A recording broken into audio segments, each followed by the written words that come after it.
sais que t'as fait fermer la bouche de tout le monde. Et là, je lui ai dit, ouais, comment ça? Il me dit, parce que tout le monde te taillait, tu te faisais fumer. Ils t'ont vu avec Kenny, ils ont tous fermé leur bouche. Je livais de 6h à 11h du matin parce que là, j'étais vraiment encore dans le période gaming. J'allais au travail, je revenais, je mangeais avec ma femme et le soir, je relivais, tu vois. J'ai arrêté mon taf et je me suis dit, écoute, maintenant, je prends 1 an. Si ça marche, ça marche. Si j'arrive à en vivre, c'est tant mieux. Si j'y arrive pas, eh ben, j'arrête, c'est tout, c'est pas grave. Je reprends mes premiers débriefs, j'ai envie de vomir quand je les regarde. Enfin, tu vois, c'est des insultes sur les mamans. Mais quand je me regarde, je me dégoûte, tu sais que je me dégoûte, genre c'est incroyable. Si t'as beau être très très fort dans ce que tu fais, si t'es là 1 fois par semaine, tu marcheras pas sur YouTube. Bon là, le réveil a été dur pour ce match, pas de mytho. Non, des fois, le réveil, il pique un peu. Aujourd'hui, on a la chance d'accueillir Yanis, alias l'immigré parisien, plus d'1 million d'abonnés sur YouTube, un des tauliers du YouTube football francophone. Vous allez découvrir tout son parcours et tous ses secrets de créateur. Et si vous êtes un jeune créateur, n'hésitez pas à rejoindre notre Discord d'entraîne pour rejoindre une communauté de jeunes créateurs pour un maximum d'entraide et développer vos chaînes. Bienvenue dans le nouvel épisode de Créateurs de succès. Aujourd'hui, on est avec Yanis, a.k.a. l'immigré parisien. Salut à toi. Salut, ça va les mecs? Et il a envie d'exploser de rire, ou alors il est timide, je sais pas, mais il y en a un des deux. Toujours, j'ai toujours envie de rigoler, c'est trop moi à chaque fois. Yanis, la première question qu'on a envie de te poser, c'est quand tu croises quelqu'un dans la rue, quelqu'un qui te connaît pas, par exemple, tu vas à un endroit avec ta femme ou avec, je sais pas, avec ta famille, et on te demande qu'est-ce que tu fais dans la vie. Qu'est-ce que tu réponds? Moi je dis que je suis commentateur de match sur YouTube. C'est long, plus long, mais c'est ce que je dis. Et t'as quoi comme réponse en général quand tu dis ça? Bah, en vrai, c'est rare qu'on me demande. Bah, déjà, franchement, c'est rare qu'on me demande qu'est-ce que tu fais dans la vie si on me connaît pas. Et parce que je bouge très très peu de mon quartier, moi, en vrai, en général. C'est très rare que je bouge. Donc, je vais tout le temps, très souvent dans les mêmes endroits. Mais sinon, non, c'est rare qu'on me pose la question, franchement. Tu dis pas genre créateur de contenu ou créateur de vidéos ou directement tu dis commentateur. Ouais, je dis je commente les matchs. Comme commentateur Ouais, sportif. je commente les matchs sur YouTube, c'est ce que je dis tout le temps. Parce qu'en vrai, tu fais beaucoup plus de contenu que ça, au final. Ouais, en vrai, oui. Mais c'est ce qui me décrit le plus, en fait. Même s'il y a les débriefs à côté, tout ça, c'est ce que je dis tout le temps. Et d'ailleurs, il y a eu Au Micro, pour ceux qui ont la ref, il y a eu Au Micro il y a pas longtemps. Enfin, il y a encore les épisodes en ce moment. Est-ce que tu as postulé? Non, j'ai pas postulé, mais il y en a qui m'identifiaient à l'époque sur le casting et Canal qui répondait, ouais, il est chaud l'immigré de venir et tout, mais j'ai pas voulu. J'ai pas voulu parce que j'ai déjà dit que moi, quand j'ai commencé à commenter les matchs, c'était pour les personnes qui n'avaient pas les moyens de payer les chaînes, tu vois. Donc déjà, aller sur une chaîne payante, ça serait contre la logique de pourquoi j'ai commencé. Et puis, t'as pas cette proximité avec le chat. Donc moi, je suis à l'aise avec le chat. J'aime bien faire des avant-matchs pour parler avec eux. On échange. Et puis, je suis libre de faire ce que je veux. Tu vois, c'est pas je suis obligé de commenter ce match-là. Parfois, sur Canal, je vais être obligé de commenter un match et de rater Paris si Paris joue en même temps. C'est pas possible. Donc là, je suis libre de faire ce que je veux. Donc c'est pour ça que non, ça m'intéresse pas. Mais du coup, depuis combien de temps tu es sur YouTube? Raconte-nous tes débuts jusqu'à pas maintenant, mais jusqu'à ce moment où tu as un peu explosé. Comment c'était au début et est-ce que tu es tout de suite parti sur les commentaires de match? Non, au début, justement, quand j'arrive sur YouTube, moi je me dis, j'ai pas d'ordinateur, j'ai rien. Il était dans sa voiture. Ouais, exact, vraiment. Et donc je me suis dit, il faut que je parte de quelque part. Donc moi, ce que je voulais faire, c'est que je voulais live. Donc j'avais une Play 4, j'ai commencé sur Fortnite. Vraiment, j'ai commencé en janvier 2021. J'arrive sur Fortnite. Donc, mais à côté de ça, j'ai toujours fait les débriefs du PSG. Ça a toujours eu lieu. Paris, c'était tout le temps, je faisais les vidéos débriefs. Et petit à petit, donc j'ai fait Fortnite pendant plus d'1 an, je pense. J'étais monté quand même jusqu'à 15 ou 20, 30 000 abonnés, je sais plus, 15 ou 30 000. Et j'en avais marre, donc je voulais vraiment changer. Donc j'ai eu le temps, avec ces 15-20 000 abonnés, de changer un peu de setup. J'ai pris un ordinateur et tout ça. Et moi, on me réclamait souvent de commenter justement les matchs. Et moi, je refusais parce que je m'énervais trop. J'étais trop nerveux en regardant les matchs de mon côté, tu vois. Je sais pas si vous êtes pareil, mais on va prendre un but, je vais insulter. Je suis pareil. Tu vois, je tape partout et tout. Donc, c'est pour ça que j'ai toujours refusé de les commenter. Jusqu'à un moment où j'ai craqué, j'ai dit, bon, vas-y, on va le faire vu que je m'ennuyais. Donc, j'ai commenté un match, j'ai kiffé. Et j'ai totalement après lâché tout ce qui était Fortnite, FIFA, j'ai arrêté. Là, j'ai commencé à commenter les matchs. Ça a été dur au début parce que j'ai commencé, j'avais 30 000 abonnés, je faisais 6 viewers, tu vois. Donc c'était ridicule, je passais de tout au tout. J'ai totalement changé.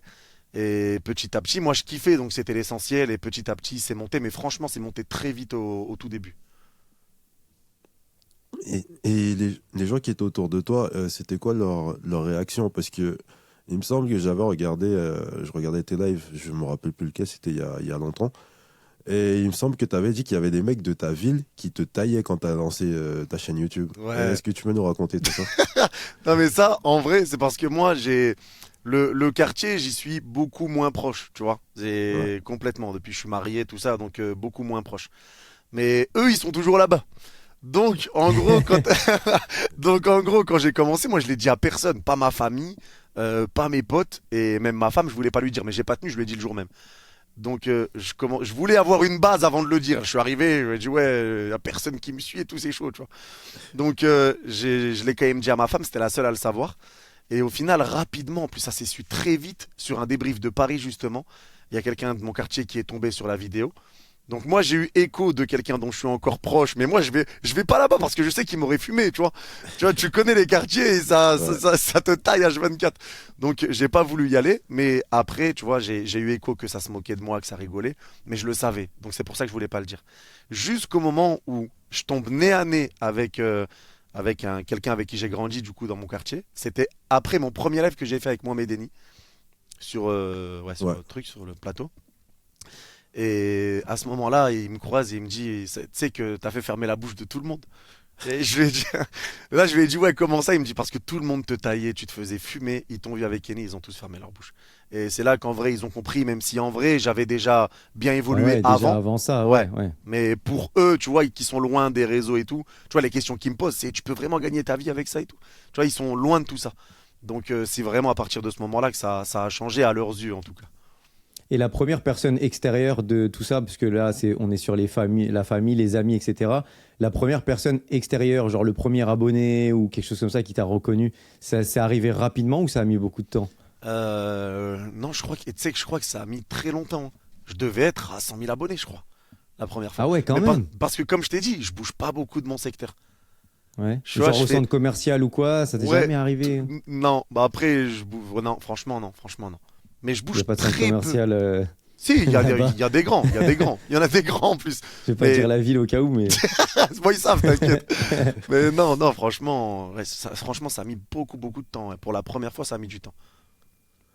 Mais est-ce que tu peux nous expliquer le concept, entre guillemets, des live matchs? Parce que, par exemple, nous, sur notre chaîne, à un moment, on a dit pourquoi pas en faire. Mais au final, moi, j'arrive pas à comprendre. Parce que toi, tu es proche des gens qui te suivent, donc tu pourras Ouais. nous expliquer. Mais j'ai du mal à comprendre comment des gens préfèrent regarder quelqu'un parler du match que de regarder le match. Parce que oui, il y a le côté c'est payant. Ouais. Mais maintenant, il y a Telegram, tout ça, etc. Il y a des moyens. Donc, pourquoi, selon toi, les gens, ils aiment? Parce qu'ils sont beaucoup à te regarder. Là encore, Ouais. j'étais avec toi. À l'instant, il y avait 4000 personnes qui te regardaient. C'est quoi le truc en plus qui fait que ces gens-là, ils aiment traîner avec toi pendant que tu regardes les matchs? Bah, en vrai, je pense que déjà, c'est le côté, on va dire, affectif. Ouais, Parce que, ouais, je pense que du coup, ils m'aiment bien. Moi, je kiffe aussi, je fais que de rigoler. Tu vois, c'est pas tout le temps en train de parler foot. C'est pas aussi sérieux que ça peut l'être sur des plateaux, tu vois. Donc, ouais. déjà, sur les avant-matchs, on peut déborder, parler de tout. Donc, ça, j'aime bien. Je pense qu'il y a ça qui fait. Mais après, c'est surtout le côté où il y a plusieurs cas de figure. En fait, il y en a qui écoutent pendant qu'ils jouent. Donc tu vois, ils mettent un deuxième écran, ils m'écoutent et eux ils jouent en même temps et ils savent ce qui se passe sur le match. T'en as qui ont pas du tout la chaîne et qui regardent du coup, qui écoutent pour savoir comment ça se passe. T'en as qui juste ont vraiment kiffé ma façon de commenter, ils ont les images, mais ils mettent mes commentaires avec. Tu vois, en fait, il y a plein de cas de figure. Et je pense que j'ai réussi à justement créer cette communauté-là qui, tout le monde peut s'y retrouver et je suis écouté dans beaucoup de façons différentes, soit avec les images, sans les images, d'autres qui jouent en même temps. Donc c'est ça qui fait que, en fait, je pense que vraiment c'est mieux. Et à chaque fois qu'on me parle, de toute façon, on me dit que je suis meilleur que les commentateurs télé ou autres, tu vois. Donc je le dis pas personnellement, mais c'est les échos que je reçois. Donc je pense que c'est surtout par rapport à ça, tu vois, que c'est par rapport aux émotions. Et je pense que vu qu'ils savent que je suis parisien, même si je marche pas que sur Paris, mais tu vois, ils veulent voir les réactions. Surtout sur les matchs de Paris, les réactions quand on prend un but ou quand on marque, tout ça. Ouais. C'est vrai, je pense que c'est ça en vrai. Après, pourquoi ça a autant pris, moi-même je saurais pas te le dire. Je sais juste que j'ai kiffé faire ça. Après, je commente à fond le match, je le détaille le plus possible. Donc ça veut dire que même si t'as pas les images, tu sais ce qui se passe. Mais c'est ce que j'ai toujours voulu faire plutôt que de rester là à raconter ma vie pendant que le match se joue. Tu vois, faire différemment. Non, mais après, pourquoi ça a autant marché, je sais pas, mais mais ça a marché. Et puis il y en a plein aussi qui sont seuls chez eux et qui, du coup, en t'écoutant toi, ils ont l'impression aussi de voir le match avec toi quelque part. Ouais, Un peu comme quand on regarde le match entre potes. Bah là, ils ont l'impression de le regarder avec toi, d'être avec toi. Et pareil aussi, on n'en a pas parlé, mais il y a le chat, il y a l'émulation qu'il peut y avoir aussi dans le chat. Il y en a qui sont très très souvent très actifs dans le chat, ouais. qui se reconnaissent et qui vivent les matchs aussi ensemble. Du coup, au final, les gens ont l'impression d'être ensemble pour vivre le match. Alors qu'ils peuvent être seuls chez eux de base. Et du coup, bon, Ouais. bah, ça fait toute une fraternité autour d'un match. Et ça, mine de rien, il y a tout ce côté-là aussi. Ouais, c'est ça. Et c'est pour ça que il y a vraiment ce côté affectif, comme je l'avais dit au début, tu vois, c'est vraiment que, ouais, on est là dans le chat. Justement, il y a ce chat qui fait que moi aussi, je vois la réaction de tout le monde quand on marque ou quand on prend un but. Même comme tu dis, eux qui peuvent s'entendre bien entre eux. Je sais que même mes modos, par exemple, ils ont un groupe entre eux où ils font que de se parler et tout ça, tu vois. Donc, ouais, c'est vraiment le côté vraiment proche, on va dire, je pense aussi. Et puis pour ceux qui maîtrisent pas forcément la thématique, parce que tout à l'heure, Nix, tu parlais qu'ils étaient 4000 en live, il faut bien savoir qu'il y a des millions de personnes dans un flux continu. Quand on regarde au final les matchs de Ligue des Champions, il y avait des millions de personnes qui sont passées sur le live, qui ont regardé le live, etc. Genre, on parle de millions de personnes. C'est pas seulement 4000 en live. Et du coup, bah, par rapport à ça, je voulais savoir un peu par rapport aux statistiques, c'est quoi un peu tes records, que ce soit en présence à l'instant T et aussi le record de vues sur une vidéo, du coup, parce qu'après elle reste. Et Ouais. je pense que j'ai une petite idée de quelle vidéo ça doit être. Bah, Mais ça c'est quoi ça tes vient records par d'arriver. rapport à ça? Ça vient Ah ouais. d'arriver. Ouais. Le double record, c'est Real City. À presque égalité avec PSG Barça. C'est C'était les pas deux. France-Argentine? Moi, je pensais à France-Argentine. Non, non, c'est pas le record. Parce que là, sur PSG Barça et sur Real Madrid City, les deux matchs retour, j'ai fait sur PSG Barça 105 000 viewers en simultané. Ouh. Sur Real City, 106 000 viewers en simultané. Et Ah ouais, après, donc là, on est clairement sur des stats. C'est comme bah, les stats que peut faire Amine Mathieu sur Twitch avec des 100 000 viewers. Là, on est sur des stats, il y a 100 000 personnes en même temps. C'est ouais, hallucinant. là, c'était hallucinant. Et ça, c'est le record. Avant le record, c'était 83 000 en simultané. Et c'était pendant Espagne-Maroc, la séance de tir au but pendant la Coupe du Monde. C'était le record avant. Et là, je l'ai battu 2 jours de suite sur les deux matchs de Ligue des Champions. Mais ouais, du coup, c'était ça. Et le record de vues, du coup, sur un live, bah pareil, c'est ces lives-là, 1,6 million tous les deux. Et comment tu gères ça, juste rapidement, comment tu gères ça? Parce que on ne peut pas tous gérer 100 000 personnes qui nous regardent. Enfin, ça te fait quoi de te dire il y a 100 000 personnes qui me regardent? Comment tu gères ça? Comment tu peux ne pas forcément tu sais, prendre la grosse tête? Ou comment tu gères l'émotion d'avoir 100 000 personnes? Ou comment ça t'est venu même par le passé, d'avoir les stats qui augmentent, d'avoir toujours plus de monde? Comment on gère ça au final au quotidien? Bah, en vrai, pour moi, ça change rien du tout. Tu vois, j'ai toujours été moi-même. C'est vrai qu'il peut y avoir le côté où tu peux prendre la grosse tête pour certains, mais je suis loin de tout ça. Franchement, je suis loin de tout ça. J'ai toujours été proche de plusieurs personnes, même si, on va dire, ils ont moins d'abonnés ou autre. Tu vois, j'ai jamais été dans ce côté grosse tête à me prendre pour quelqu'un que je suis pas. Et c'est pour ça que, tu vois, je pense, l'un des seuls sur YouTube à faire des défis play, par exemple. Sur tous les matchs que je commente, je mets un défi play. S'il passe, j'envoie 450 euros au gagnant, tu vois, parce que pour moi, c'est important de rendre. En fait, je suis conscient de la chance que j'ai, de la chance qu'ils m'ont offert, et que c'est grâce à eux que je suis là, en fait, tu vois. Donc c'est important pour moi de rendre aussi à mon échelle, je ne suis pas non plus le plus riche de ce monde, mais à mon échelle, rendre un petit peu de ce que je gagne grâce à eux. Et voilà, c'est pour ça. Mais après, non, franchement, je le gère de la même façon parce que moi, quand je suis dans le match, je suis dans le match. C'est pour ça que je dis, il y a le temps avant match, il y a la mi-temps où on parle, mais pendant le match, je suis dans le match. Et peu importe quel match c'est. Et c'est pour ça que je pense aussi qu'il y en a beaucoup qui m'apprécient parce qu'on fait la distinction. Après, quand il y a une touche, tout ça, là, on peut parler un petit peu. Mais sur PSG-Barça, tu pouvais pas me parler pendant le match. C'était impossible. Tu vois, je m'arrêtais pas. Même quand le ballon il sortait, tu vois, tu cries, t'étais vraiment dedans. Mais non, tu le gères autrement parce que c'est pas vraiment un objectif de faire énormément de viewers ou autre. Après, ça fait plaisir, bien sûr, parce que ça prouve que ton travail plaît et que ça fonctionne. Mais non, je suis vraiment dans mon match quand je le commente et donc je suis vraiment en dehors des chiffres sur le moment. C'est le lendemain que j'ai réalisé que j'avais fait 100 000 viewers par exemple. Mais ça, tu l'as rajouté après, parce que moi, il me semble qu'avant, tes lives, ils commençaient quasiment à l'heure du match. Est-ce que Non, jamais. Ouais, mais peut-être c'était peut-être un peu plus court, non? Parce que c'était toujours 1 heure avant. Ouais, toujours 1 heure avant. Il y a que vraiment où quand c'est un petit peu plus tôt, je fais 45 minutes, une demi-heure. Mais sinon, non, c'est 1 heure avant. Toujours. Ok. Et des fois même, je faisais 2 heures.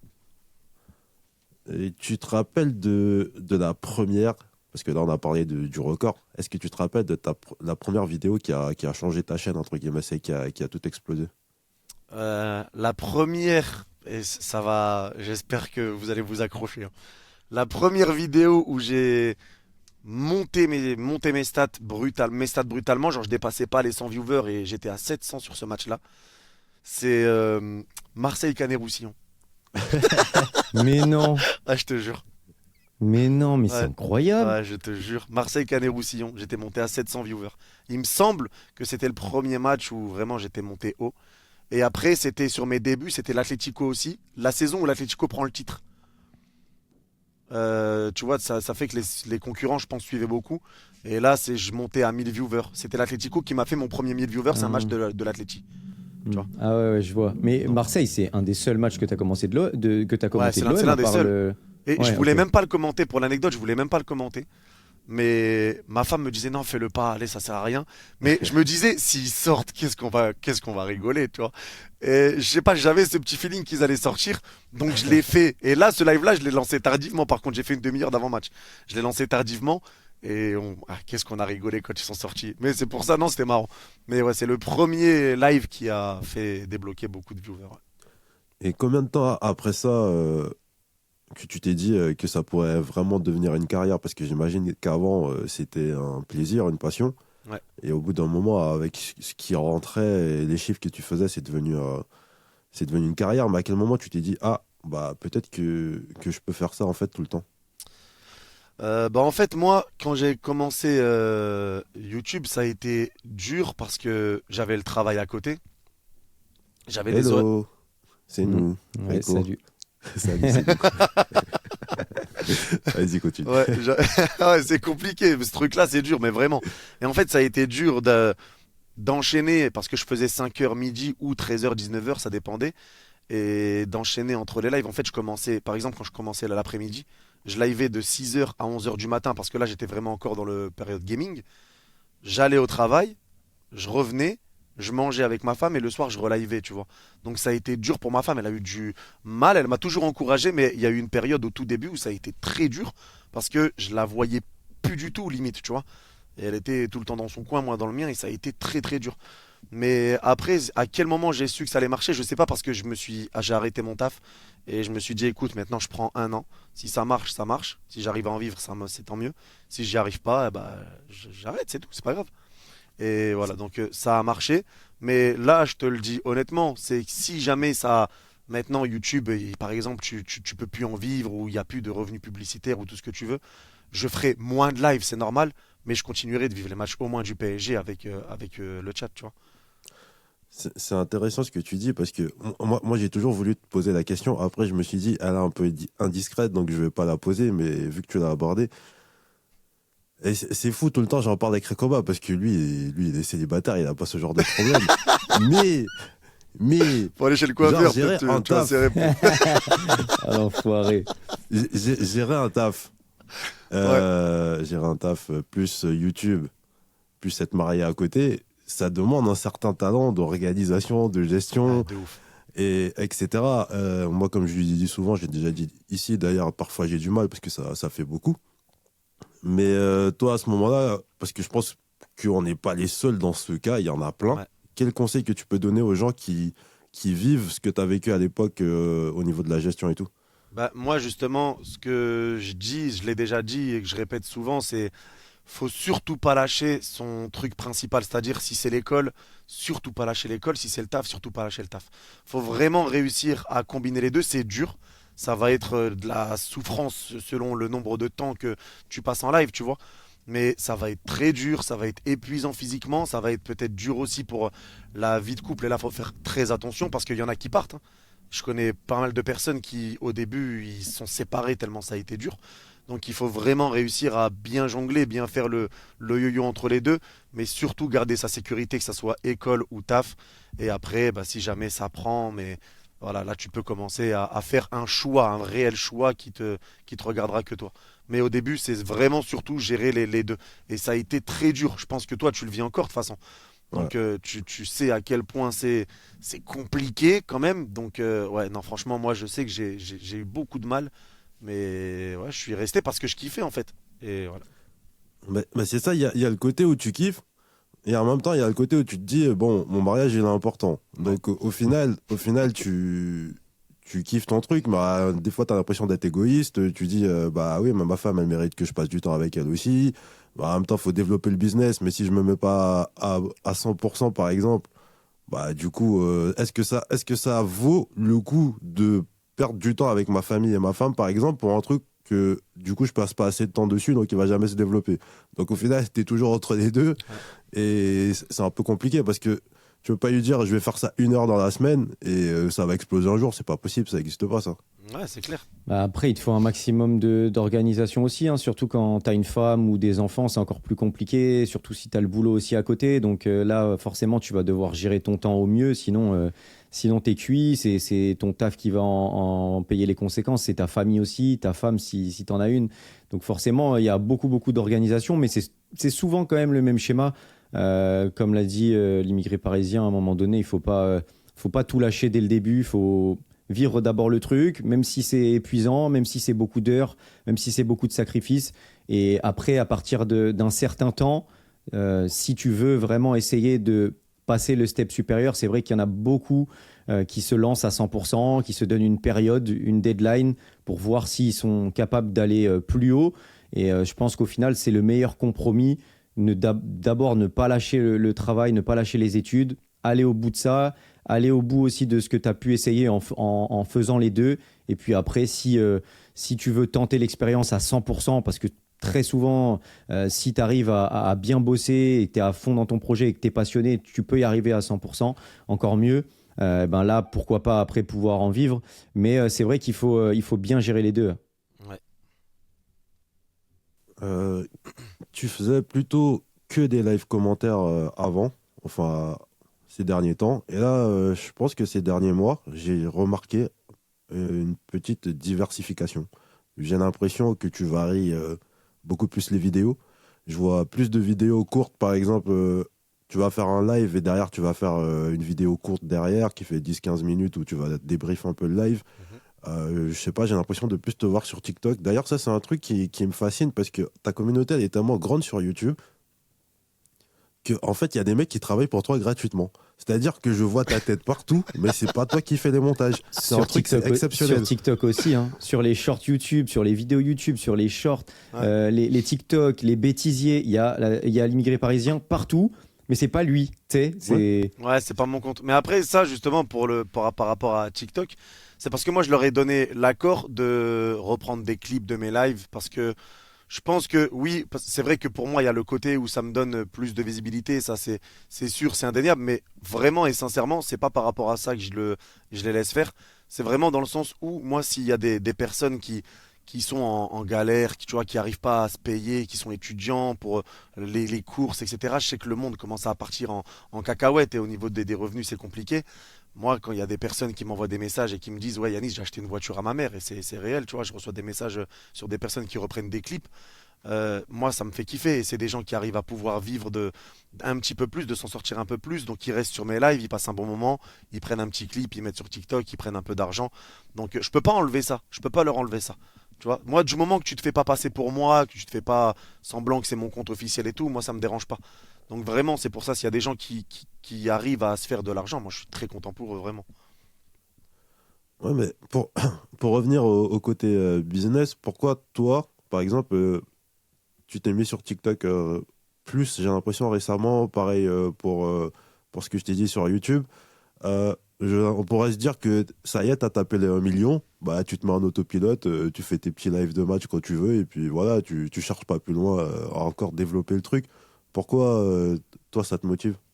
Alors, déjà sur les débriefs sur YouTube, à la base, je faisais que Paris.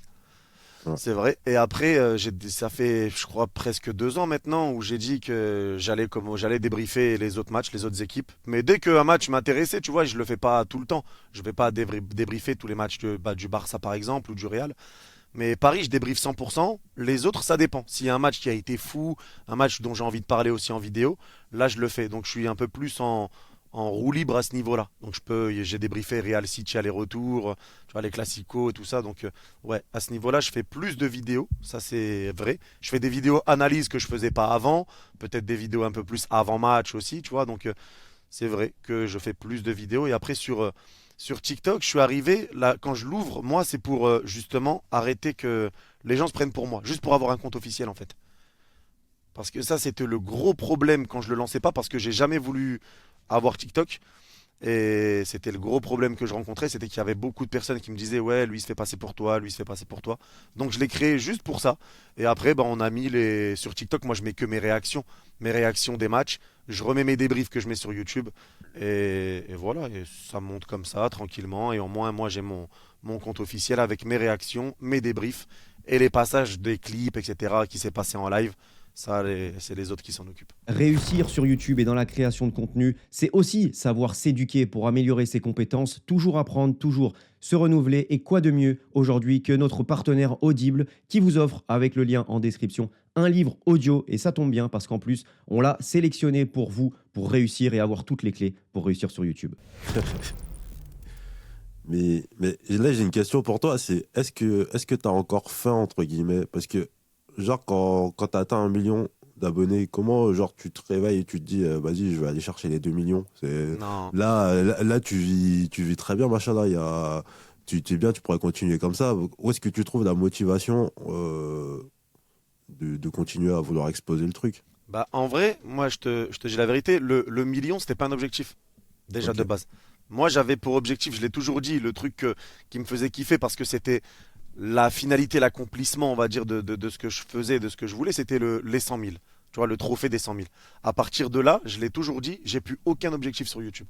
ok. Ça veut dire que là, je suis vraiment, je fais ce que j'aime, j'en vis, Dieu merci. Donc oui, forcément, il y a ça en plus, mais je fais ce que j'aime, je commente les matchs, je fais mes débriefs à côté, mes petites vidéos quand j'ai envie de faire une vidéo, je fais une vidéo. Ça a été dur au début les vidéos parce que j'étais référencé comme streamer moi.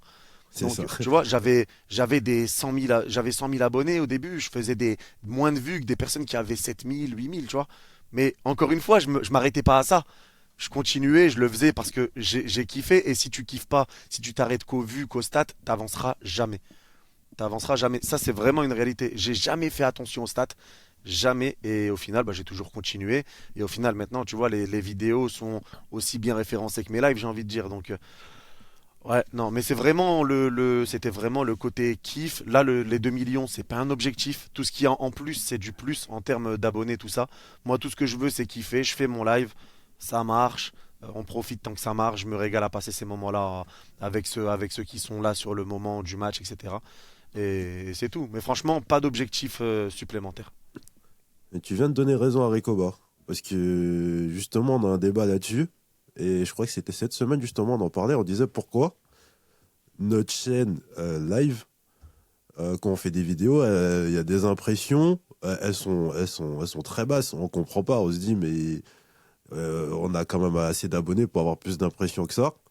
Et par exemple, lui, sur sa chaîne perso, il fait que des vidéos, donc il a beaucoup plus d'impressions. Et on comprend pas parce que même quand il avait beaucoup moins d'abonnés, il faisait plus d'impressions. Et on se disait, soit la chaîne, elle est shadowban, soit comme tu as dit, YouTube, elle a décidé que, entre guillemets, c'est une chaîne de live. En fait, si vous faites des vidéos, bah, en fait, Ouais. vous n'êtes pas connu pour ça, quoi. Non, c'est le problème que j'ai rencontré. Et ça, c'est un réel problème. Tu vois, sur YouTube, il y a plein de choses qui marchent pas. Comme le multigaming. Si tu fais un jeu et que t'en fais un autre, tu vas flop. Ok. Il faut tout le temps rester sur la même ligne de conduite. Et c'est pareil sur ça, du coup, comme tu dis, sur les impressions, sur le nombre de vues que tu fais. Si tu es référencé live, tes vidéos, ça va être plus compliqué. Et moi, je l'ai vécu, je te le dis, j'avais 120 000 abonnés. Je faisais des belles vues en live, des beaux scores. Mais en vidéo, c'était très mauvais. Mais donc, Ouais, YouTube te catalogue très très vite, hein. Ouais. C'est ça le problème. C'est Il te ça. catalogue très très vite et après c'est en fonction de ça, et ben, ils te donneront tant d'impressions. Donc ouais, t'es vite catalogué. Mais par rapport à ça, tu disais l'objectif des 100 000. À partir de quel moment tu as pu vivre de YouTube en termes d'abonnés à peu près, même si c'est pas ça qui va te faire vivre de YouTube, c'est pas le nombre d'abonnés, mais à peu près pour qu'on se situe, tu avais à peu près combien d'abonnés quand tu as pu vivre de ça? Alors, déjà, je vais quand même préciser que c'est pas ton nombre d'abonnés qui fait que. Ouais. Important quand même, mais moi, il me semble que c'est arrivé, je crois, sur les 40, 50 000, je dirais. Ouais, qu'à peu près 40 000, 50 000 abonnés, à peu près. C'est là que ça a commencé vraiment à marcher et où je me suis dit que, ouais, il y a peut-être un monde où ça continue, ça prend vraiment, tu vois. Mais ouais, je dirais 40 000, 50 000. Mais après, si à 30 000, tu fais beaucoup de viewers, tu vois que tout dépend de ça, en fait. Ça dépend du nombre de vues que tu fais, des viewers, tout ça. Ça dépend. Je pense que toi, par exemple, Recoba, en vrai, en perso, sur ta chaîne perso, ça doit pas être non plus dégueu, tu vois. Donc, En termes de vues, non, en termes de revenus vus, je peux pas vivre de ça. Après, ouais, avec un partenaire ou deux, c'est vrai que ça peut changer la donne rapidement. ouais. Donc au final, on est à peu près dans la même fourchette. Je pense quand tu es autour des 30 000, avec tes vues, avec la visibilité que tu as et qui peut te ramener des partenariats, ouais, au final, ouais, quand tu approches des 30 000, 40 000, 50 000, je pense que tout confondu fait que effectivement, tu peux commencer Ouais. à te poser la question de peut-être tu peux vivre de ça. Ouais. Ouais. Mais après, parce que si c'est l'objectif, je vais pas mentir, hein, c'est rester enfermé Paris Saint-Germain sur YouTube, c'est peut-être aussi compliqué, tu vois. Bah ouais, je suis en plein dedans. Pour le coup, je C'est fais ça. que d'en sortir là. Je Ouais, parle je de vois plus que en tu plus de essayes. Ligue 1, je parle de plus en plus de la Ligue des Champions, des autres clubs. J'ai débriefé là, 2 débriefs de Ligue des Champions sur le Real City. Donc ouais, clairement, quand tu es enfermé dans une niche et que enfin, il faut toujours réfléchir de s'ouvrir un petit peu, Ouais. un minimum, parce que si tu es coincé dedans, ça peut être très très compliqué. Ouais, c'est ça, Surtout la niche PSG. parce que t'aimes le PSG. Bon, regarde, moi aussi, je suis supporter du PSG. Pourtant, je commente tous les matchs. Les gens savent que je suis amoureux du PSG, mais je commente le Real, le Barça, parce que je kiffe. En Et vrai. parce Et que je tu pense- kiffes surtout, ouais, c'est Bah ça, ouais, c'est je kiffe. pas une obligation et on Non, va non, le faire pas du parce tout. que Mais voilà. Mais- je commande des Barcelone Cadiz à 14 heures, s'il te plaît. Tu vois, qui va faire ça? C'est vraiment parce que moi, c'est des équipes que j'ai grandi avec ça, la rivalité Ronaldo-Messi, tu vois, Real-Barça, les matchs comme ça, on se réunissait tous, on les regardait ces matchs-là, on va pas faire les menteurs. Tu Ouais. les regardais les duels Ronaldo-Messi, donc j'ai grandi avec ces trucs-là et moi en fait, je suis resté à commenter les matchs que je regardais les équipes que je suivais. Donc je les commente, tout ça, et je me régale. Mais c'est vrai que je suis pas resté, j'ai jamais été bloqué que PSG, où je me suis dit non, les autres clubs, non, parce que je suis supporter du PSG, mais je suis amoureux du football. J'aime bien regarder d'autres matchs en étant plus serein, tout ça, tu vois. Donc c'est pour ça. Mais c'est vrai que si t'es bloqué PSG, c'est sur YouTube, c'est beaucoup plus compliqué, vraiment. Mais c'est totalement. Parce que franchement, Recoba et moi, on part tout le temps de YouTube, on n'arrête pas d'insulter cette plateforme des fois. Et on se dit pourquoi ça fonctionne, pourquoi ça fonctionne pas. Et justement, on était typiquement ces derniers temps en train de parler de ce problème, peut-être essayer d'aller chercher des gens ailleurs, plutôt que dans notre commu PSG, parce que j'ai l'impression que par exemple sur Paris Central, on a atteint le plafond limite des gens qu'on peut avoir. Limite, il n'y en a plus. Il y a les gens qui aiment le PSG, il y a ceux qui aiment Paris Central, il y a ceux qui n'aiment pas Paris Central, mais j'ai l'impression peut-être qu'ils nous ont tous déjà vus. Ah, ils ont fait leur choix s'ils nous aiment, s'ils nous aiment pas. Il n'y a pas vraiment d'autres personnes à aller chercher. Donc, Après, quand tu vois les concurrents dans la niche, il y a quand même des sacrées chaînes encore à aller chercher. Hein. C'est ça, il y a tu des vois qu'il y sacrées a du chaînes, mais des vivier, hein. sacrées chaînes qui sont là sur tous les matchs. Ils sont là sur Paris, mais pas que. Donc tu vois, ça Ouais. devient aussi un rendez-vous un peu quotidien pour tout le monde, parce qu'ils savent qu'ils vont parler un petit peu de tout, tu vois. Moi, en fait, tout ça, je te le dis, c'était quand je commence YouTube, moi, c'est pas calculé. Je me dis pas, ah, il faut que je fasse ça pour que ça marche. Je connais pas tout ça, ouais. tu vois. Donc, moi, je suis arrivé comme je suis dans ma vie perso. J'aime ça, je fais ça. Tu vois, je me suis jamais dit je reste bloqué que PSG. J'aime faire ça, je le fais et on voit ce que ça donne. Et au final, tu vois, bah, c'est ça qui fait que si j'étais resté que PSG, je pense pas que je serais là où j'en suis à l'heure où on parle, clairement pas. Mais ouais, c'est vraiment ce côté-là. Après, peut-être si ça vous intéresse aussi de parler d'autres clubs, si vous aimez regarder le football, j'imagine que vous levez pas pour regarder du foot que pour le PSG. Il y a aussi les Mm. sélections, les autres clubs, il y a des matchs intéressants, tu vois. Non, Donc, mais Bah ouais, mais c'est en par plus, rapport aux abonnés. C'est ça c'est- le problème. ouais, bah, justement, par rapport aux abonnés, aux stats, moi, j'ai suivi exactement ce problème-là, entre guillemets, des statistiques. Parce que moi, de base, quand j'ai lancé ma chaîne, c'est purement par passion, parce que j'avais envie de parler du PSG, parce que j'avais envie, il y en avait plein qui me donnaient envie que je voyais sur YouTube. Je me disais, bah vas-y, moi aussi, j'ai envie de le faire, parce que j'ai envie de parler de mon club, j'ai envie que les gens m'écoutent parler de mon club, etc. Et mes potes, ils me disaient, vas-y, lance-toi. Et du coup, je l'ai fait par envie et par passion. et tu le fais bien. Toutes mes... Merci, c'est gentil. Merci, c'est gentil. Et du coup, je le fais vraiment par passion, tu vois. Et je parlais de Karim Benzema aussi, je parlais de l'équipe de France, je parlais de plein de sujets différents, le Ballon d'Or, plein de sujets différents, tu vois. Mais petit à petit, forcément, comme j'avais plus la passion du PSG, je parlais un peu plus du PSG. Et donc, j'ai commencé à me former une communauté qui attendait un certain type de contenu. Et quand tu commences à avoir ce type de communauté, quand tu fais des vidéos PSG, du coup, forcément, tes stats, elles sont très bonnes. Mais derrière, quand tu vas faire une vidéo sur Karim Benzema Ballon d'Or, ah bah là, malheureusement, ça répond pas comme d'habitude, tu vois. Et donc, tu commences à tomber dans l'engrenage un peu des statistiques où tu te dis, ah bon, bah ok, elle a pas marché, ah ouais, relou, bon bah vas-y, je vais refaire une vidéo PSG. Et puis finalement, ta commu PSG, elle monte, elle monte, elle monte. Tes stats, elles marchent que sur une niche spéciale. Ouais. Et puis, tu arrêtes un peu de faire des vidéos de ce que tu aimais à la base. Et au final, tu commences à t'enfermer. Et malheureusement, qu'est-ce qui t'a enfermé à la base? Les statistiques. Et du coup, je suis d'accord avec toi, il faut garder cet esprit passion et se dire, vas-y, peu importe, je vais pas commencer à calculer ça, ça ou ça. Je le fais parce que j'ai envie de le faire, j'aime ça, je le fais. Et puis après, ça répond pas, tant pis. Mais il faut pas commencer à se prendre la tête avec les statistiques. Ouais, c'est ça. Et moi, je te le dis, hein, parce que encore actuellement, sur les vidéos que je peux faire, par exemple, il y a des matchs que je vais débriefer de temps en temps où ça va, même moi, je vais le ressentir. C'est pas pareil qu'une vidéo Paris Saint-Germain ou autre, tu vois. Il y a que vraiment là, depuis, on va dire, quelques mois, où quand je parle d'autre chose que le Paris Saint-Germain, les stats, ça suit quand même. Mais sinon, même pendant très longtemps, ça a été, j'ai senti une vraie différence entre les deux. Alors ça restait correct, hein, mais c'était vraiment un monde d'écart entre parler de Paris et parler d'autres clubs. Donc même moi, j'ai eu du mal à inverser, on va dire, un petit peu cette tendance, parce que les débriefs que de Paris, je faisais que ça. Donc quand je suis arrivé de débrief d'autres clubs, ça a été tout de suite plus dur. Mais après, c'est une question de référencement aussi, doucement, petit à petit, ça va monter. Et c'est tout. Et comme je t'ai dit, franchement, fais pas attention aux stats. S'il y a un truc que tu as envie de faire, fais-le. Tu as envie de parler d'un truc, parle-en. Et tu verras qu'à un moment donné, ça ira beaucoup mieux tout seul, tu verras. Bah ouais, comme tu as dit, partir hors PSG. On a tenté aussi, justement, c'était hier, où on a tenté un autre format qui a flop aussi, mais qui va peut-être fonctionner sur le long terme.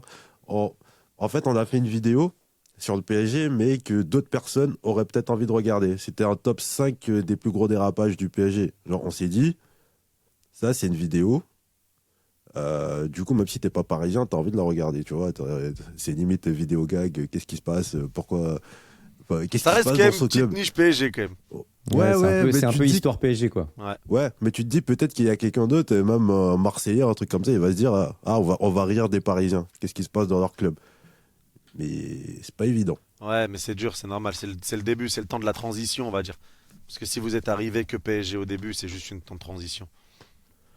Dans ta course au million, même si c'était pas une course au million, comme tu as dit, quel a été l'impact des autres réseaux? Est-ce que TikTok et Snap ont eu un effet sur YouTube? Parce que souvent, quand on interviewe des gens sur la chaîne, ils nous disent que c'est deux endroits complètement différents et qu'ils ont du mal à, par exemple, convertir les gens qui sont sur leur TikTok à YouTube. Est-ce que pour toi, tu as développé YouTube que avec des gens qui sont sur YouTube ou tu as réussi, selon toi, à ramener des gens de Snap ou de TikTok ou etc. Sur YouTube? Moi, quand j'arrive sur les réseaux, je recommence tout de zéro. Ça veut dire Snap, Insta, YouTube, TikTok, je suis à zéro partout quand je commence. Et Snap, je l'utilise pas trop. Au final, j'ai commencé Instagram très tardivement aussi, hein. Au début, c'était Snap. Après, j'en avais marre de Snap. Je suis parti sur Insta. Dès que j'ai découvert Insta, j'ai kiffé. Donc, je suis resté Insta. Snap, je l'utilise quasiment jamais. J'en parle jamais. Mais voilà, Insta, en fait, moi, c'est YouTube qui est monté en premier très rapidement. Après, j'ai créé TikTok tardivement aussi. Je crois que j'avais 600 000 abonnés YouTube quand j'ai commencé TikTok. Donc, je mets TikTok, histoire de pas avoir de mec qui se fait passer pour moi. et Insta. Donc en gros, moi, il n'y a personne qui est venu des réseaux. C'est vraiment YouTube qui est arrivé tout seul. J'ai jamais réussi à dire oui, venez ici, venez ici. YouTube, au contraire, j'en ai parlé, c'est TikTok, j'en ai parlé sur YouTube. J'ai dit les gars, j'ai créé un TikTok, ceux qui veulent. Donc tu vois, c'est YouTube que j'ai amené là-bas. Et après, c'est tout, tu vois, ça m'a ramené vite, vite les premiers abonnés. Après, je mettais mes réactions, c'est tout, histoire de rajouter Et du contenu. Et il y a Twitch aussi. Il y a Twitch Ouais, qui est venu récemment maintenant. ouais. D'ailleurs, du coup, tu peux parler de la difficulté, entre guillemets, de ramener une communauté volontairement quelque part. C'est pas évident. La preuve, c'est que il y a beaucoup moins de monde du coup sur Twitch. Et c'est là qu'on se rend compte que même quand on a une grosse communauté, c'est pas évident de ramener une communauté sur. Parce Ouais. qu'on peut penser, il y en a qui vont te dire, ouais, mais attends, mais t'as 1 million sur YouTube, mais t'auras au moins 200 000 personnes, 100 000 personnes qui vont te suivre sur Twitch et tout. Alors que c'est pas du tout le cas. Qu'est-ce que t'as pensé, toi, quand t'as fait ça, du coup, volontairement pour migrer sur Twitch et que t'as vu un petit peu les statistiques? Qu'est-ce que t'en as pensé? Mais moi, je me suis dit, mais c'est une dinguerie qu'on soit autant. Ah ouais? Ouais, je te jure. Bah, je lance le premier live Twitch parce que bon, c'est vrai que moi aussi j'ai une niche commentaire foot, tu vois, donc c'est de faire autre chose. Je savais que ça allait être compliqué. Mais le premier live que je lance sur Twitch, on est 2000. Donc tu vois, ça reste quand même, Sur Twitch, c'est énorme. c'est énorme. Et moi, les nombres de viewers que je peux faire sur YouTube, ça dépend du match. Ça, il faut pas l'oublier non plus. Ça dépend du match que je vais commenter. Alors j'aurai toujours une base très solide.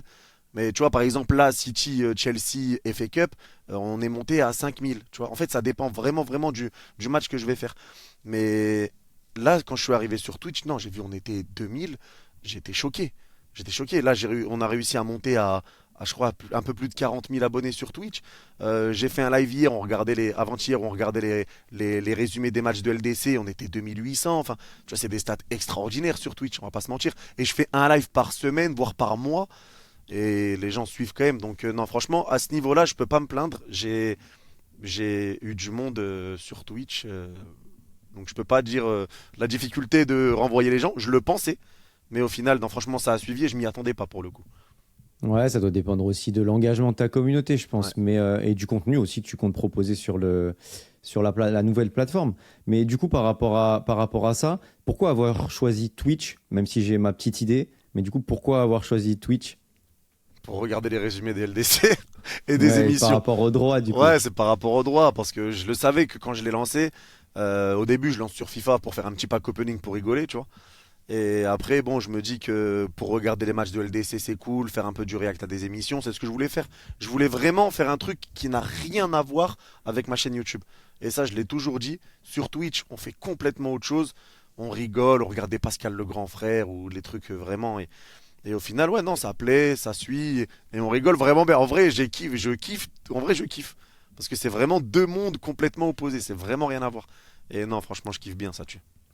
Ouais, c'est vraiment autre chose. Et il y a Ouais. une vraie proximité avec le chat. Tu fais des choses qui sortent un peu du commun que tu fais sur ta chaîne. Moi, c'est un truc que je réfléchis beaucoup.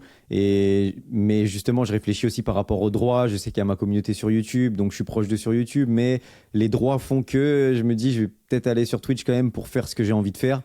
Et donc, ouais, bah, tu confirmes une fois de plus que on va aller sur Twitch aussi, hein. Tu peux, franchement, tu peux. Non, tu peux. Franchement, ça tue, ça régale. Et tu verras que tu vas kiffer même la plateforme en elle-même. Parce qu'il y a plein de trucs qui sont pas disponibles sur YouTube. Et tu peux faire vraiment ce que tu veux. Non, vraiment, c'est énervé. Ton premier virement YouTube. La première fois que tu reçois un virement sur ton compte et tu vois écrit, je sais pas si c'était écrit Google à Ireland à l'époque. Ouais, Google a rien de. Si, si. Et qu'est-ce qui s'est passé dans ta tête? T'as vu le truc? Parce qu'avant, c'était des trucs qui étaient écrits sur un écran. Ouais. Là, tu vois ton compte en banque, tu ouvres, tu vois plus Google Ireland. Tiens. Ah, Qu'est-ce que l'accent tu- flingué. Non, Ireland, c'est un mot, j'arrive jamais à le dire. C'est même pas mon accent. Ce mot-là, Ouais. il est impossible à dire pour moi. Le premier revenu que j'ai eu sur YouTube, il me semble que c'était un truc genre 120 euros. Et il me semble que c'était 120 euros. Et bah, ma réaction, ça a été de montrer à ma femme, de dire, hey, il y a quand même 120 euros de plus, moi aussi, tu vois, magnifique, parce qu'elle travaillait, je travaillais. C'était aussi pas la folie, c'était pas simple. Mais non, c'était ma première réaction, ça a été de le montrer à ma femme. Et en fait, tu te dis tout de suite, ouais, il y a quand même un monde, tu vois, il y a quand même un monde où tu peux en vivre, mais c'est dur. Donc faut toujours avoir ce côté-là. Moi, quand je commence YouTube, vraiment l'objectif, c'était d'en vivre, bien sûr. Mais je me suis toujours dit, si j'aime pas, je me barre. Tu vois, si j'aime pas ce que je fais, si je prends pas de plaisir, j'arrête. Et je me forcerai pas à faire quelque chose. Donc même si tu peux, là, à l'heure actuelle, par exemple, si je prenais pas de plaisir à commenter les matchs, j'aurais arrêté. Même si c'est même si c'est avec ça que je gagne ma vie, tout ça, si je suis pas bien, je me barre. Mais Non, là, mais je suis en trop plus bien. de ça, le truc, c'est que c'est un acharné. C'est-à-dire que tu fais énormément de vidéos, tu passes des lives de 2h30, parce que le match, déjà, il dure très longtemps, mais tu es Ouais. là avant, tu es là après, tu débriefes aussi quand c'est le Paris Saint-Germain et des fois quand c'est le Barça ou le Real ou des gros matchs de Ligue des Champions. Donc ça fait bien 3 heures de live. On peut penser comme ça qu'on parle juste de foot, mais c'est quand même très énergivore. Et quand tu finis un live, t'enlèves ton casque, tu te dis, waouh, t'es fatigué, quoi. Et là, du coup, on l'a dit, il était en live pendant 3 heures juste avant. Il enchaîne avec un podcast, ça fait 4 heures. 4 heures, c'est fatigant en vrai. Tu réponds, tu Ouais. parles, genre c'est fatigant. Et là, tu l'as dit aussi par rapport à la passion. Mais pour moi, la passion, c'est vraiment le centre de tout. Parce que pour moi, tu as 3 piliers importants, c'est la passion, la régularité et le travail. Ouais. Et tu as la régularité, tu as le travail. Et la base pour avoir la régularité et le travail, c'est la passion. Parce que sinon, tu abandonnes. Parce que sinon, et à un moment donné, tu vas en week-end, ah bah, le lundi, flemme de reprendre, flemme de Ouais. faire. Ah, je suis un peu malade, bon, bah, vas-y, je laisse tomber. Et pour moi, c'est vraiment l'épicentre de tout. La régularité, le travail, c'est ultra important, mais tu n'auras jamais les deux sans avoir la passion. Et bah, si tu as les trois, après, bingo. Ouais, c'est ça. Mais tu sais que moi, là, quand je commente un match, je me mets une heure devant l'ordi. Avant, en fait, le match est à 21h, par exemple, de Paris. Demain, je te fais ma journée de demain, par exemple. Demain, Paris, c'est à 21h. Je live à 20h. Donc, je dois être devant l'ordinateur à 19h. Préparer les compos, changer l'écran d'OBS, préparer le live du lendemain. Donc, une heure avant, je suis devant l'ordinateur. Donc, 20h, je commence le live, on fait l'avant-match. 21h, le match commence. À peu près 23h, le match se termine. On reste un petit peu en live, on parle tout ça. Et après, je fais le débrief. Donc, en gros, je suis devant mon ordinateur, moi, à 19h. Je termine à minuit. Et après, bah voilà, là après, je vais me laver, je mange, je me pose et il est déjà 1h du matin. Donc c'est pour ça que moi, je vis quand même à l'envers, tu vois. Parce que j'ai pas envie d'aller dormir tout de suite après. T'as encore l'excitation, le truc. Donc c'est dur de dormir tout de suite. Et c'est pour ça que ça a été dur aussi de se caler un rendez-vous. Parce que moi, 15h et tout, je dors, moi. Tu vois, c'est complètement à l'envers. Mais ouais, c'est juste ça. Mais en fait, c'est pour dire que c'est quand même long de faire un live. Tu vois, sur un live, c'est quand même très long. Des fois, il y en a plusieurs dans la journée. Et les moments vraiment physiques, bah, c'est les compétitions, Coupe du Monde, Euro et tout, où il y a 3 matchs par jour. Et là, tu les enchaînes. Et là, c'est physique. Mais tu kiffes, c'est que tu prends du plaisir. Et après, tu te dis, ouais, j'ai vécu tous les matchs en live. C'est des souvenirs qui restent gravés, tu vois. Donc, mais ça, par contre, c'est très, très, très physique, vraiment. Ouais, c'est ça, et on s'en rend pas compte, mais ouais, en plus de ça, comme tu dors tard, déjà, Ouais. parce que les gens pourraient te dire, bah, va dormir à 1 heure, sauf qu'en vrai, avec toute l'excitation que tu as eue pendant 5 heures, tu peux pas, c'est pas possible. Non. Du coup, même tu vas te coucher vers 2 heures, 3 heures un peu plus tard. Ton sommeil, en vrai, c'est pas, tu sais, c'est pas un super sommeil réparateur. Tu ne Ouais. peux pas coucher à 23 heures, le sommeil, il est nickel, etc. Donc, c'est pas évident. Après, tu dois enchaîner. Et justement, par rapport à tout ça, tu parlais de l'euro, de l'enchaînement. Moi, je parlais de ton travail, ta régularité. Tu es un sacré charbonneur, tu as un rythme un peu décalé. Il y a un moment donné, tu n'as pas eu un peu une démotivation ou une baisse d'énergie, un peu, pas un burn-out non plus, mais encore que peut-être. Mais comment tu fais pour tenir? Est-ce qu'il n'y a pas un moment où tu as pu craquer? Non, il n'y a jamais un moment où. Bon, là, le réveil a été dur pour ce match. Je vais pas te mytho. Non, des fois, le réveil, il pique un peu. Mais en vrai, non, parce que en fait, ce qu'il faut se dire, c'est que c'est vrai que maintenant, c'est mon taf, etc. Mais le réveil que je mets, c'est parce que le match, je veux le voir. Tu vois? Donc après, je le commente. En fait, on en revient même. Je me réveille pour ma passion. Qui est mon travail? Tu vois? Donc le match que je veux commenter, je veux le voir. Moi, j'ai toujours dit, les matchs que je commente, c'est les matchs que j'aurais regardés si j'étais même pas sur YouTube, tu vois? Donc si je me réveille pour un match, c'est parce que j'ai envie de le voir dans un premier temps. Après, bah, pour le commenter, on le vit ensemble vu que je veux le voir et du coup, on kiffe. Mais je pense que si j'étais pas à l'aise ou quoi, je sauterais un match ou quoi, j'ai pas de mal à pas commenter certains matchs, tu vois? Mais non, on en revient au même truc, toujours passion, passion premier lieu, quoi. Ouais, d'où Rico, l'intérêt de on faire va- un travail qu'on on, aime. on va interviewer combien de personnes sur cette chaîne avant de réaliser que il faut qu'on arrête de regarder les stats et qu'on se concentre sur notre passion. Ouais, Combien? Parce que là, ça fait quand même pas mal. Non, mais au-delà de la passion, même, c'est la productivité. Des fois, c'est dur d'être très productif. Ouais. Et Yanis, Mais il il est faut. ultra productif. C'est ça, Nous, c'est la régularité aussi, hein. Si tu fais rien pendant une semaine, mais tu sors une vidéo après, rien pendant une semaine, ça c'est dur. Je te Et puis même, parle des aussi. fois, des fois, tu te concentres sur des tâches tu sais, qui vont pas t'apporter grand-chose, mais tu vas réfléchir à 12 milliards de trucs. Tu vois, rien qu'avec Nix, on parlait des stats, on parlait de... Là, il y a la vidéo qu'il a essayé, etc. Du coup, tu t'éparpilles un petit peu et tu perds en productivité. Donc, c'est pas évident, c'est pas évident. Mais regarde, moi je vous dis, regarde un truc bidon par exemple. Tu regardes un match, on va dire, si t'es pas sur ton YouTube, tu regardes un match, tu l'as kiffé, t'as envie d'en parler.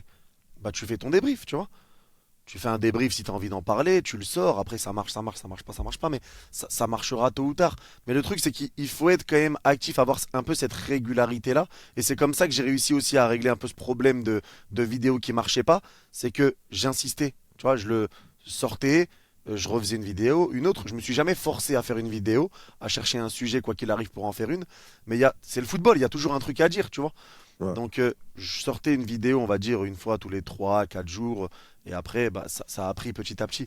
Mais c'est vraiment, en fait, dès qu'il y a un truc dont vous avez envie de parler, en fait, faut même pas se gêner. Faut même pas réfléchir à qu'est-ce que je vais faire aujourd'hui. C'est si vraiment tu as quelque chose à dire, tu as vu un match, tu as kiffé, tu veux le débrief, bah, fais-le. Tu vois. Et au-delà de la régularité, est-ce que pour toi, la qualité, elle a une importance et est-ce que tu as mis un point d'honneur à progressivement proposer de plus en plus de qualité, que ce soit le son, que ce soit... Bah là, on voit ton décor. Moi, j'ai suivi l'avancée avec la nouvelle maison, le décor, Ouais. etc. Les lives aussi, avec des visuels. Ouais. Est-ce que pour toi, ça a aussi une incidence sur le fait que tu progresses et que tu aies de plus en plus de viewers et de statistiques, le fait de toujours progresser aussi sur la qualité de ton contenu? Bah, moi, je suis quelqu'un, j'ai tout de suite investi. Ça veut dire que l'argent que j'ai gagné sur YouTube, j'ai tout de suite utilisé pour améliorer mon setup parce que je partais de zéro. Donc, ordinateur, j'ai pris un ordinateur. L'ordinateur, je l'achète sur le bon coin. Pour te dire, mon premier ordi, tellement c'était trop cher, et que là j'en avais trouvé un bon, je l'achète sur le bon coin. Et après, le micro, je l'ai acheté quand même assez vite. Enfin, après, un deuxième écran, puis un troisième. En fait, c'est venu petit à petit, mais j'ai tout de suite voulu me mettre à l'aise pour pouvoir faire mieux et proposer du meilleur contenu. Après, est-ce que la qualité prime? Tu regardes mes premiers écrans de live, c'était n'importe quoi et c'était dégueulasse. Vraiment, c'était horrible. Je commentais les matchs tournés comme ça, mon micro était devant. Je regardais les matchs comme ça avec ma télé derrière moi dans mon salon et je faisais quand même des belles stats et c'est monté comme ça, tu vois. Donc, est-ce que la qualité fait? Oui, mais honnêtement, quand j'arrive, je suis très très bas et au final, j'ai dépassé tout le monde, tu vois. Donc, ouais, la qualité, ça joue si t'interviens bien, mais ça sera toujours. Il y a toujours ce côté où même avec moindre qualité, tu peux avancer. Ouais, moi, j'ai suivi les vidéos. Tu avais fait des vidéos setup déjà à ce moment-là, où on Ouais, voit ta ouais, nouvelle chaise et tout. Déjà à ce j'en avais moment-là, tu étais grave proche de ta très communauté. longtemps. Je me Ouais. souviens des vidéos setup. Mais ouais, effectivement, moi, c'est pareil. Je me souviens quand j'ai commencé. Bah là, tu rigolais tout à l'heure de mon setup parce que je suis bloqué derrière le mur. Mais avant collé. ça, ici, c'était une commode. Et moi, de base, j'étais devant. Là, j'étais debout. Là, Hamdoullah, j'ai une chaise, tu vois. Merci, ouais. Mais ouais, là, je suis assis, tu vois. Mais de base, j'étais debout. Je faisais des 1 heure de live. Nix, il me disait, mais mec, qu'est-ce que tu fais? Prends une chaise, tu vois. Et j'étais debout. J'avais ma télé devant avec j'avais une boîte à chaussures et dessus, je posais ma ring light pour que mon téléphone il soit face à ma tête, tu vois. Ouais. Et j'avais l'ordi posé sur ma lampe à droite pour avoir le retour. Genre, c'était n'importe quoi. Mais C'est chaud. bah, j'ai commencé comme ça, je faisais mon contenu comme ça et j'ai grandi jusqu'à, je pense, au moins 5000 abonnés comme ça avec ce matos défaillant. Mais comme quoi, ouais, il faut faire dans tous les cas, il faut pas avoir le... En fait, l'erreur, c'est de se comparer au plus gros et de voir le matos et le setup que peuvent avoir les gros youtubeurs. L'important, c'est d'avoir un minimum de qualité. Mais après, tu commences à grandir et puis après, c'est exactement ça. Tu investis avec ce que tu commences à gagner. Mais toi, regarde, par exemple, sur ta chaîne perso, t'as évolué vite. Tu vois? Pour moi, t'es dans la tranche haute des évolutions rapides. Ouais. T'as évolué Ah, j'ai vraiment investi très, tout de très suite, en tout cas, niveau matos. Je me suis Ouais, tapé bah, des paiements 4 fois. J'ai investi direct. Alors, on a mis 10 fois dessus. vite. Non, mais Paiement 10 regarde, fois. un truc bidon. Regarde, par exemple, Mohamed Eni. Frérot, il fait ses vidéos, c'est avec ça, hein. Il a rien, lui, hein. C'est Même, que même le avec son cadrage, il est assis, le cadrage, il est en bas, il est assis sur la chaise vue d'en bas. C'est... Non, mais c'est pour Comme te quoi. dire, ouais, non. Ouais. Ouais, c'est pas qu'une question de qualité, en tout cas, ouais.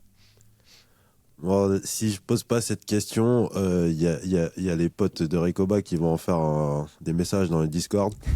Donc, Yanis, comment tu gagnes de l'argent sur YouTube? Est-ce que tu peux nous faire la répartition, entre guillemets, de qu'est-ce qui vient de quoi, combien de sources de revenus qu'on peut avoir sur YouTube, entre des partenaires, les vues, les dons, Twitch, etc. Si tu peux nous faire un pourcentage à peu près, qu'est-ce qui vient d'où?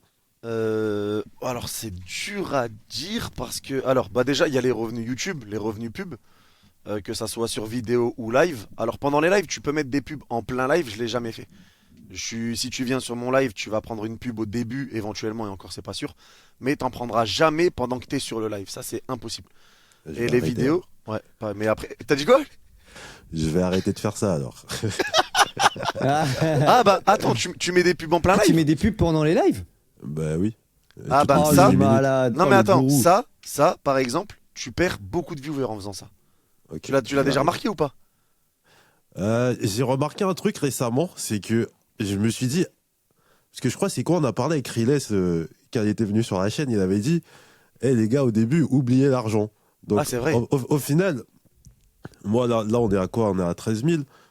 De 12 000 à 13 000, ça a été ultra dur. Et là, je vois, on est quasiment à 14 000, ça va pas trop tarder. Mais j'ai remarqué que depuis que j'ai réduit la fréquence de pub, bah, les abonnés, ils augmentent, même si on gagne moins de thunes. Mais par exemple, je mettais des pubs toutes les 10 minutes. Là, je suis passé à toutes les 18. Et déjà, je vois, ça va beaucoup mieux niveau croissance. Ouais, mais sur les lives, moi, par exemple, en fait, quand je découvre le bouton, je clique et je me dis, c'est quoi ça? De toute façon, quoi qu'il arrive, je l'aurais pas fait. Mais genre, je perds, si sur un live où on était 6000, je crois, je perds 1500, 2000 viewers sur une pub, tu vois? Ouais. Tu vois, Ah ouais, ok. ouais, tu vois, ça se barre. Mais parce que c'est pas le même fonctionnement que Twitch, c'est différent. Mais quoi qu'il arrive, non, mettre des pubs en plein live, c'est pas ouf. Et de toute façon, les lives, en termes de revenus, ça sera toujours en dessous des vidéos. Les revenus live sont très très faibles. C'est très très bas les revenus live. Faut vraiment faire beaucoup de vues pour que ça te rapporte quand même une belle somme, tu vois. Mais sinon, Ouais, les c'est ça. revenus live sont très très bas. C'est sur les vidéos vraiment où tu gagnes bien plus. Ah, c'est ce que je fais. Là, j'en mets plus trop sur le live. D'ailleurs, là, je vais en rien mettre. Et dès que c'est en replay, après, je, Ouais. je les place toutes les 18 minutes maintenant au lieu de toutes les 10. Donc, on verra si ça continue à augmenter. Parce Ouais, que, mais là c'est mieux. Mais les pubs en plein live, ouais, non, faut pas faire ça. J'avoue, même moi, je savais pas pour les pubs en plein live. Oh la dinguerie. ouais, on essaie, Ah non, essayer faut de pas. prendre de l'argent là où on peut. On va arrêter de faire ça. Non, mais après, ouais, du coup, t'as les revenus, bah, du coup, publicitaires YouTube. T'as les revenus des subs, donc ceux qui prennent l'abonnement payant, sponsor. Et t'as les revenus sur les dons. Et après, bon, après, ça, YouTube prend 50% sur les dons, ils prennent 50% sur les subs. Ça, Mais c'est, ça c'est incroyable ça. Parce que c'est énorme. autant prendre sur les pubs et tout, franchement, je peux l'entendre, 50% si tu veux. Mais sur les dons, en réalité, c'est énorme. Et je pense que les viewers qui donnent ne savent même pas que 50% vont dans la poche de Non, non, YouTube. bah, il y en Et a beaucoup qui si savent pas. c'était mis en avant, il n'y aurait pas autant de dons. Parce que la dernière fois, c'est comme ça que je m'en suis rendu compte. Il y a un mec, il vient, il me fait un don de 120 euros. J'ai halluciné. Je suis resté bloqué comme ça, j'ai halluciné. 120 euros, je me dis, mais c'est Ah, t'as reçu 60. c'est incroyable. On va aller au Fouquet's là. Et je regarde mon YouTube Studio le lendemain parce que je me dis, ah, combien il va me mettre? Je vois 50 balles, 60 balles. Ouais, tu vois. Ouais, c'est ça fait mal, hein. Ça fait mal. Mais ça m'a fait encore plus mal au cœur pour la personne qui a donné. Je me dis, le gars, il a sorti 120 euros, il a pensé me donner 120. En fait, il y en a 60 qui sont partis dans la poche de YouTube. C'est hallucinant. Sur les vues, je peux l'entendre. Sur les dons, je trouve ça incroyable. Ouais, mais c'est toujours comme ça a toujours été comme ça. C'est impressionnant, ils prennent beaucoup, donc déjà t'as ça, et en plus à côté, moi j'ai mon entreprise, donc tu vois, ils prennent 50%, après ça te reprend entre guillemets 50% Bah ouais. derrière sur la totalité. Sur la totalité, en vrai c'est pour ça que on peut pas dire exactement combien je gagne sur une somme, parce que c'est pas fixe, et croyez-moi que c'est beaucoup moins que ce que beaucoup peuvent penser. Mais après, tu as le côté société. Et le côté société, la moitié part. C'est aussi simple que ça. Du Si coup, par toi, exemple. t'es en société, t'es plus Ouais, auto-entrepreneur. non, je suis en société. Donc, ça T'as veut été en dire. société, t'as été en société tout de suite ou t'étais en Non, auto-entrepreneur j'ai au commencé début? en auto-entrepreneur et après, je suis passé en société. Mais il est obligé. ouais, sinon- t'es obligé. Ouais, c'est la loi. Après, Oui. Ouais, doucement, je joue pas avec ça. Moi. Mais ouais, en gros, il faut se dire que, en gros, ce qu'il faut comprendre, c'est si par exemple tu gagnes 10 000 euros sur YouTube, tu as gagné 10 000 euros, ta société va prendre 10 000 euros, donc tu auras 10 000 euros sur ta société, mais il y a 5 000 qui partent en char, enfin en frais, etc. Tu vois, les impôts, tout ça. Il y a la moitié qui part. Et après ça, tu as tes frais personnels. Donc, tu vois, si tu prends déjà 10 000, il y a 5 000 qui disparaissent environ. Et après, tu as tes charges personnelles. Par exemple, moi, le radar, je le paye. Donc, le truc en dessous, là, le ballon qui bouge, ça, je le paye. Ok. Tu vois, mais c'est tous ces trucs-là. Donc, tu as tes frais en société, tu payes ton comptable. Et après, tu as tes frais perso. Donc, tu vois, il te reste déjà plus grand-chose. Sur 10 000 où tu te dis, waouh, énorme.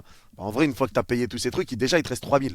Tu vois, donc, et après, il faut vivre, payer ses courses, tout ça. Donc, c'est tout de suite plus compliqué. Mais ouais, c'est quand tu sais vraiment tous les détails en société, tu te fais vraiment allumer quand tu es dans la fourchette basse, on va dire, de la société. Là, c'est très compliqué. Ouais, non, mais moi, sur ce sujet, moi, je comprends totalement ceux qui sont expatriés, qui cherchent des pays où fiscalement c'est beaucoup mieux. Parce que la vérité, c'est que quand tu es un créateur et comme tu l'as dit, dans la fourchette basse, entre guillemets, bah, tu te fais exploser et on se rend pas compte. Tu vas sortir un 10 000 euros quelque part sur YouTube ou autre, ou tout réseau confondu, mais à la fin, il te reste tellement pas grand-chose. C'est difficile de se payer aussi.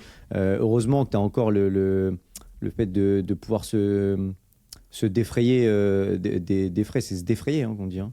Ouais, Le terme, je sais pas, mais ouais, tu peux mettre des Défraiement, un charges, truc des comme charges ça. sociales. Ouais, Enfin, voilà. Heureusement qu'il y a ça, mais sincèrement, des fois, on se rend pas compte. Mais tu vois, on parlait de YouTube qui a pris sa part. Mais le problème, c'est que il y a les plateformes qui vont prendre leur part. Après, il y a les impôts qui viennent prendre leur part. Ben, il y a Ouais. tellement de gens qui prennent leur part qu'à la fin, bah, il te reste plus assez, toi, pour manger, en fait. Ouais. Et ça, c'est un truc qu'on ne parle pas assez parce que c'est une réalité. Et on va trop taper, je trouve, sur des créateurs qui vont aller dans des endroits peut-être plus avantageux sans se rendre vraiment compte de la réalité et du pourquoi, du comment ils sont partis. Parce qu'en réalité, c'est aberrant. Ouais, franchement, c'est dur. Hein.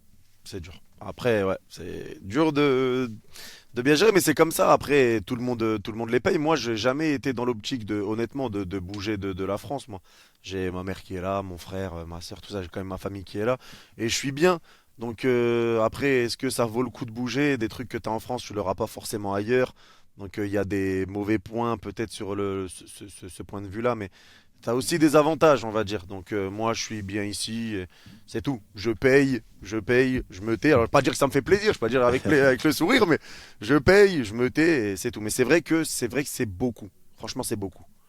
Et même d'ailleurs, avec plus d'argent aujourd'hui, avec ta société, etc., plus les moyens, t'as jamais eu envie de quitter ta ville de base, d'aller dans une, je sais pas, plus grande ville, une plus belle ville, j'en sais rien, mais t'as jamais eu Non. Plus envie de belle. bouger?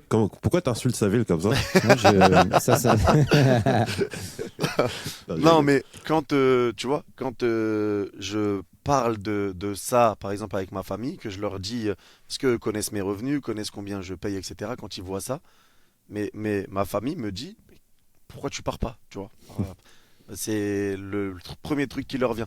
Parce que ouais, c'est ça qui est chaud, mais non, franchement, moi je suis bien dans ma ville, je suis bien en France, donc non, j'accepte de payer, et après, bon, j'ai grandi ici, donc j'ai pas totalement de raison de partir, tu vois. Donc non, franchement, je suis bien, même si je dois payer. De toute façon, comme j'ai dit, moi, j'ai pas commencé YouTube pour devenir le plus riche du monde.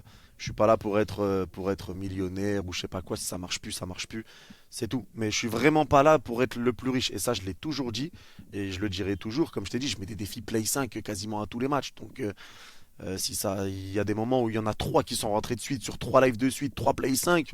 On parle quand même de 2005, tu vois, c'est pas rien. Donc non, c'est moi parce que je kiffe, mais je suis pas là pour devenir le plus riche. Et faut pas se concentrer sur l'argent. Riles a raison sur ce qu'il dit. Moi, du moment où je peux me permettre de vivre, j'ai un toit sur la tête. Je peux me permettre de vivre, je peux en vivre, j'ai à manger dans mon assiette. On est bien avec ma femme, c'est bon, ça me va. J'ai pas besoin de plus, franchement. Et jusqu'à quand? Est-ce que tu penses aussi à la suite? Est-ce que tu penses aussi à peut-être quand tu vas arrêter? Ou tu te dis, on verra, j'y pense Non, pas. franchement, j'y pense pas. J'arrive pas à me dire que je vais arrêter un moment, mais non, j'y pense pas. Et c'est pour ça, parce que tu vois, même si je commande plus les matchs ou autre, ou soit j'ai toujours mes vidéos, tu vois, je peux toujours faire les vidéos, tout ça. Donc, non, c'est vrai que c'est dur de se dire, à un moment, ça va s'arrêter, mais franchement, j'arrive pas, non, j'arrive pas. Là, j'arrive pas à me dire. au final, pour regrouper tout ça, qu'est-ce que être sur YouTube t'a apporté dans ta vie? J'ai vu que la dernière fois, tu as eu un rendez-vous avec des fans à Paris.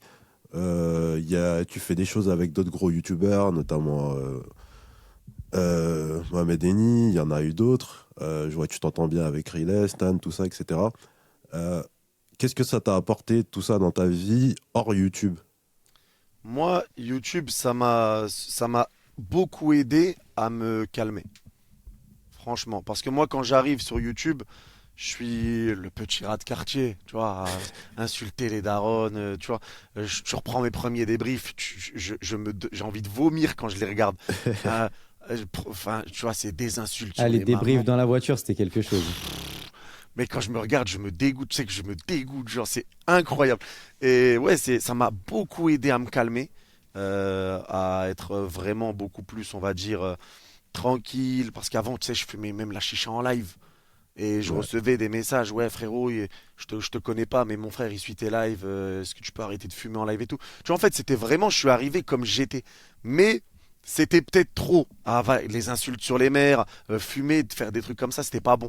Donc ça m'a vraiment aidé à arrêter de faire un peu n'importe quoi et à être un petit peu plus calme, vraiment, d'arrêter d'insulter tout le temps, tout ça.